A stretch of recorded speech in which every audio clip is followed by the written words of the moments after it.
Travis Wayne gets home. If I had had my way,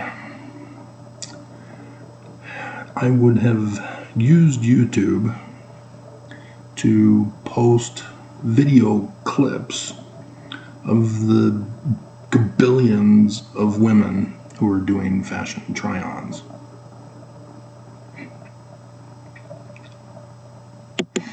I'd have a billion playlists of each woman.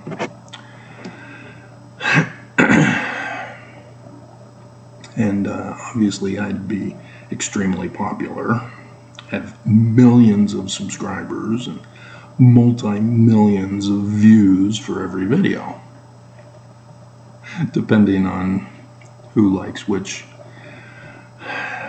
particular woman. And instead, I'm sticking with a topic that is not very popular. I don't get a lot of views. Why? Why would I do a topic that won't get attention when I could be extremely popular and be a social media influencer for my career?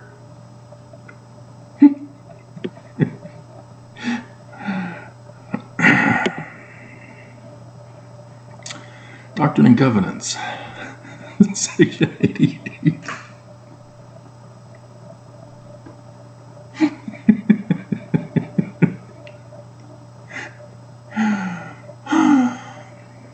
Verse 80. That ye may be prepared in all things. There was even a brand new redhead that started try-on videos. Aww. When I shall send you again to magnify the calling whereunto I have called you, and the mission with which I have commissioned you.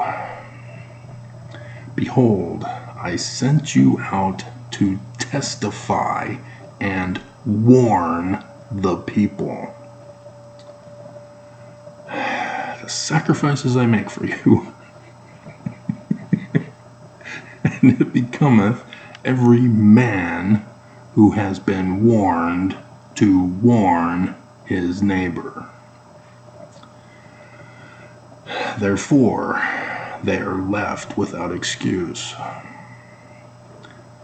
They will not be saved in ignorance, and their sins are upon their own heads. He that seeketh me early shall find me, and shall not be forsaken. And so the purpose for this is verse 85. That their souls may escape the wrath of God, the desolation of abomination which awaits the wicked. Abomination of desolation, huh?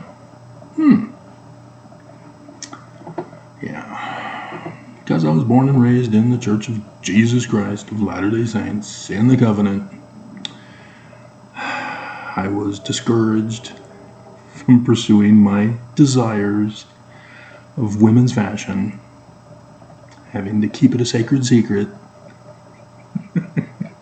and hide it to cover up their nudity, because that's Lucifer's plan of happiness from the Mormon temple text. See, you are naked. Take some fig leaves and cover your nakedness. Quick, hide.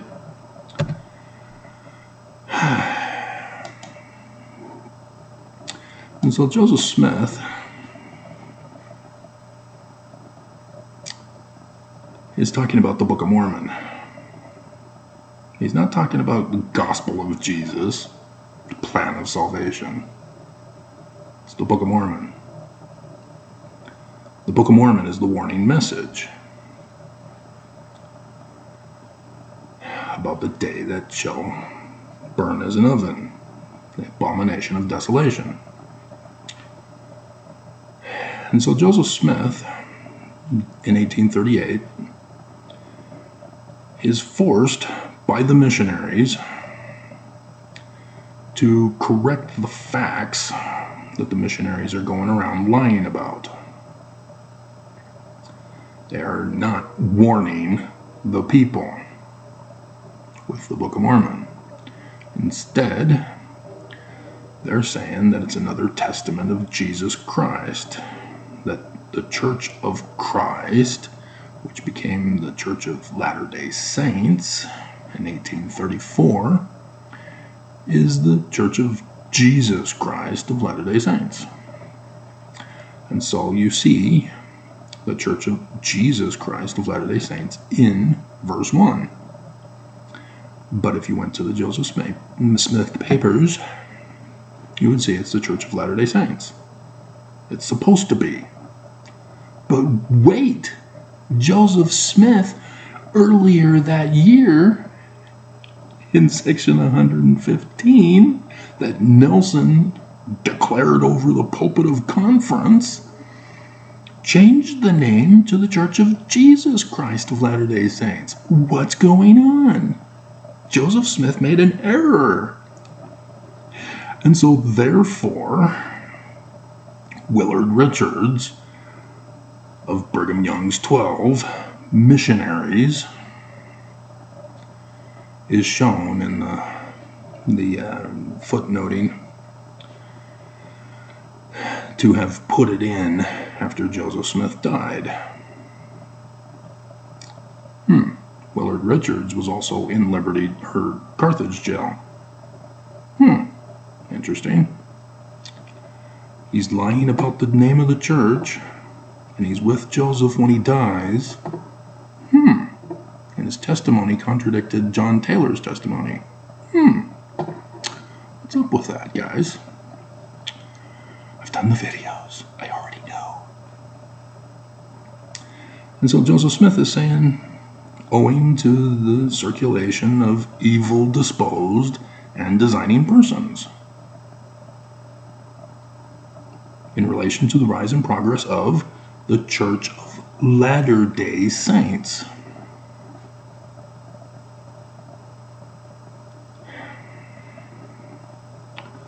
All of which have been designed by the authors thereof to militate against it and its progress. When you change the interpretation of Scripture, you change the religion. You change the Christ.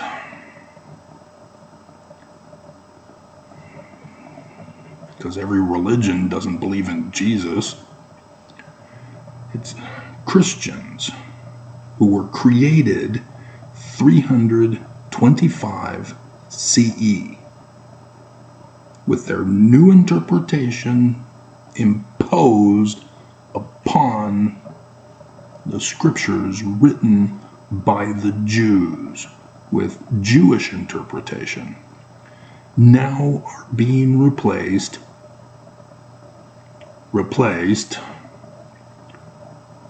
Who won't replace us? By Christians.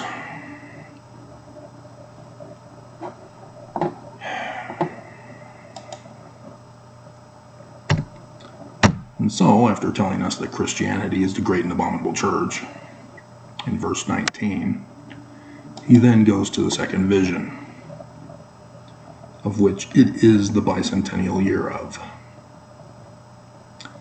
And yes, the Church of Jesus Christ of Latter-day Saints has reinterpreted by altering this document, putting in the wrong name of the church, still claiming it's Joseph who said it, and then giving Moroni instead of Nephi, exploiting an error that was made in Doctrine and Covenants section 27, verse 5. It's Nephi, not Moroni.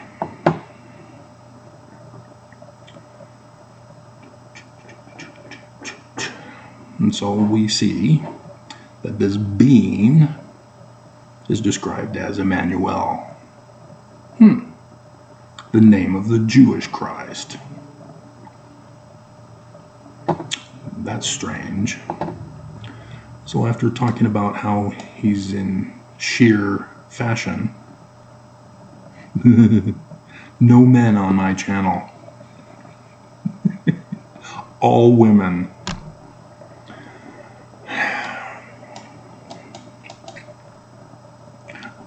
And so he says he's Malachi, and his name is Nephi. And yes, this is what you're doing when you are searching the scriptures, because there were no footnotes back in those days. This was the 1981 edition. And then the Spanish and the other foreign languages have the Guide to the Scriptures, and so we were involved with re-footnoting to correspond to the Guide to the Scriptures.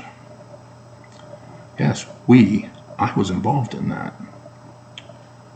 You're missing out on a lot of video information. And so he's being told about the Book of Mormon, which we read from 88, is a warning about the desolation of abomination. The abomination of desolation, whichever way you want to word it. And it says the Book of Mormon is on the record of the Knights Templar, about the Holy Grail, the bloodline of the Christ. So sure enough, in verse 40, he tells us about Emmanuel, the man like Moses. But after discussing the concept of being a seer, with Urim and Thummim, looking at the stars in the heavens for the star date of the latter days, from 2017 to 2024, he then goes and talks about the prophecies of the latter days. And the first one he does is the day of abomination, the desolation of abomination, from Malachi. For behold, the day cometh that shall burn as an oven, and adds, for they that come shall burn them. So this is what the Book of Mormon is warning about. The second vision of Joseph Smith. The second vision of Lehi. Revelation. The book of Revelation. The book of Daniel. All of Scripture. Because they're not literal history. This is not literal history. Because again, you've been told the wrong interpretation. And because you have the wrong interpretation, you do not believe this. You don't believe Joseph Smith. Instead, you read that and you go, oh, that's for the world who are wicked. I'm a member of the Church of Jesus Christ of Latter-day Saints. I don't need to worry about this. I'm protected. I'm paying my tithing. The church would never use tithing to burn me. Did you see the day 27? I added a new meme. And no, it doesn't have women in fashion.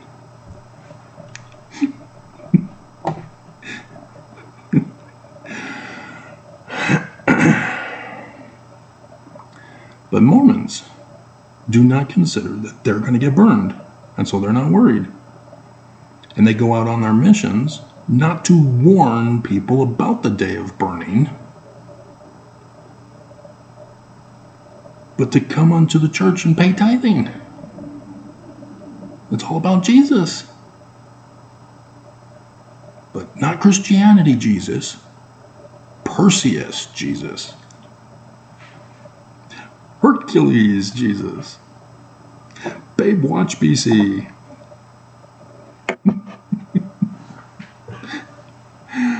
And I would, yes, love to do women's fashion from movies and TV shows too. As I saw on NCIS yesterday, they got to the episode where Tony hits it off with the woman who replaced him because he refused to be transferred to his own division in Spain. She's now been transferred to DC, and like I say, every show with a shower scene is the best. And CIS has shower scenes.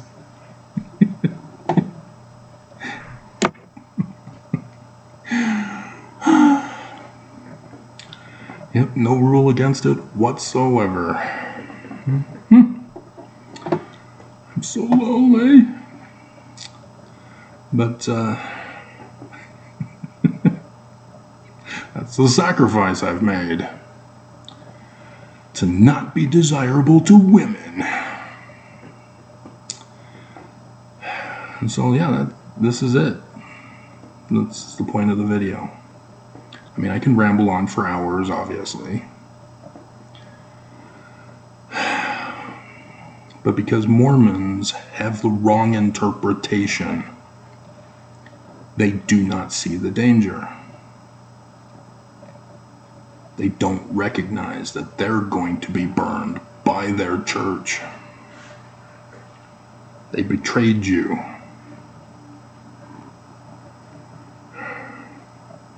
I might be able to put that in the... We'll see.